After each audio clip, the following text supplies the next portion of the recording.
Alors l'AIE, c'est une agence qui fait partie du monde de l'OCDE. Il ne faut pas la confondre avec l'AIEA, où le A veut dire atomique, et qui se trouve à Vienne et qui est dans le monde des Nations Unies.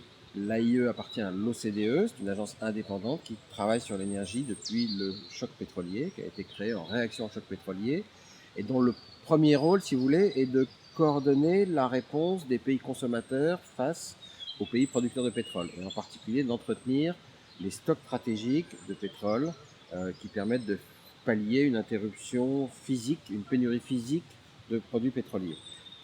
À partir de là, se sont développées des compétences en termes de statistiques énergétiques mondiales, puis de prospective énergétique mondiale, puis de technologie, puis d'environnement et de changement climatique.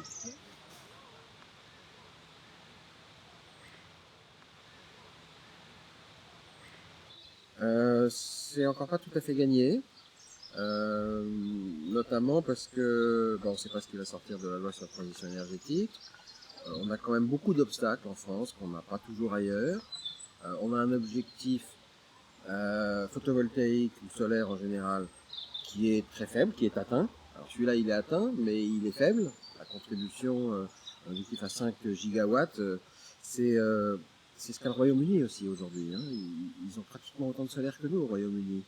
Je ne sais pas s'ils ont autant de soleil que nous, mais ils ont autant de solaire que nous. Ce qui prouve que bon, l'équation économique en France sur le solaire est pas bien vue. Aujourd'hui, on peut faire quand même beaucoup d'énergie solaire à moins de 100 euros le mégawattheure dans tout le sud de la France, et on en fait très peu finalement. Euh, L'éolien, on a mis on est très en retard sur nos objectifs, à la fois dans l'offshore et dans l'éolien terrestre.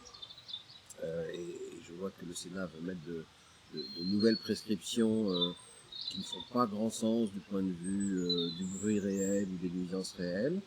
Euh, on a des nouvelles générations de machines aujourd'hui, alors qui sont visibles, hein, parce qu'elles sont plus hautes, plus grandes, etc. Mais qui ont des facteurs de capacité bien plus importants, qui marchent dans des régimes de vent plus faibles, qu'on n'est plus obligé de mettre en haut d'une montagne ou sur un col ou au bord de mer, qu'on peut mettre dans des sites moins vantés, dans les plaines industrielles. Donc il y a énormément de possibilités qu'on n'utilise pas pour l'instant.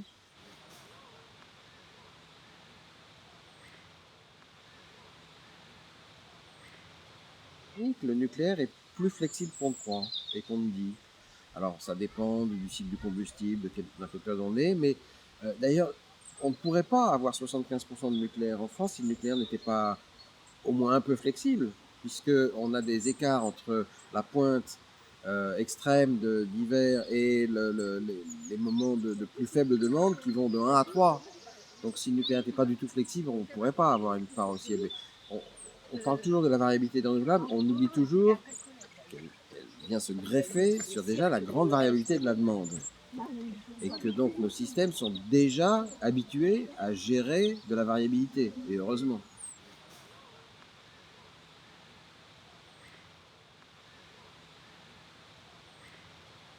L'idée que Paris, ça pourrait être, euh, que l'accord de Paris, ça pourrait être comme l'accord de Kyoto, des objectifs contraignants, fixes, mais cette fois non plus seulement pour les pays industriels comme à Kyoto, mais pour tous les pays du monde, cette idée-là ne résiste pas à l'examen. Cela n'arrivera pas. Donc il faut... Pourquoi? Euh, parce que de très nombreux pays n'en veulent pas. Ils le disent avec constance depuis 20 ans. Et au fond, seuls les Européens en veulent. Et se dire, avec de la volonté politique, on va y arriver, c'est absurde.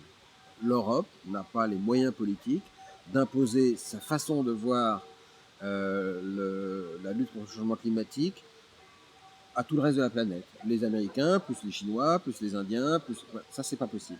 Les pays en développement, c'est quoi pour eux le développement? C'est construire des infrastructures. Construire des infrastructures, il faut quoi? Il faut des engins de chantier, il faut du pétrole pour ça. Il n'y a pas tellement d'autres moyens. Puis alors il faut... alors peut-être que demain on aura des engins de chantier qui marcheront à la biomasse ou à l'électricité d'origine renouvelable, mais on les a pas aujourd'hui. Donc ils sont dans l'idée qu'une contrainte trop forte pourrait les contraindre à renoncer à leur croissance économique, à leur développement, et ils s'y refusent.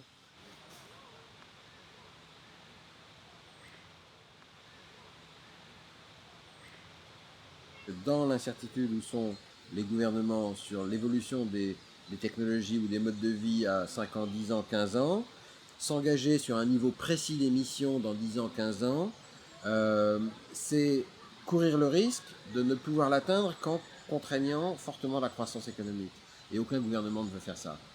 Je ne dis pas que forcément, moi je pense au contraire que la croissance économique et la croissance des émissions peuvent être dissociées. Mais tout le monde n'en est pas convaincu, et encore une fois, jusqu'à quel point c'est vrai, personne ne le sait 15 ans à l'avance.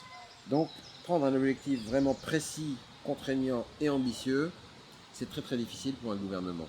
Après, donc il faut choisir, est-ce qu'on veut un objectif qui va être atteint à coup sûr, donc contraignant, mais dont on sait que forcément par nature il sera plus ambitieux, il correspondra à peu près à ce que les gens ont de toute façon prévu de faire, ou est-ce qu'on veut un objectif ambitieux, même si on n'est pas sûr qu'il sera atteint à 100% parce que ça s'avérera plus difficile ou peut-être plus facile que prévu et finalement les gens iront plus loin.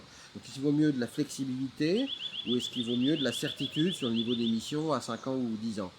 Ce qui importe, c'est de susciter un climat qui crée des actions ambitieuses, où les gens s'engagent résolument dans l'efficacité énergétique, dans les énergies renouvelables, dans la reforestation, dans la gestion intelligente des déchets, pour aller vite dans les principales catégories d'action.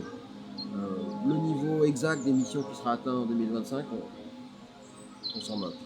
Donc il ne faut pas se tromper, il faut un accord ambitieux, oui, un accord contraignant,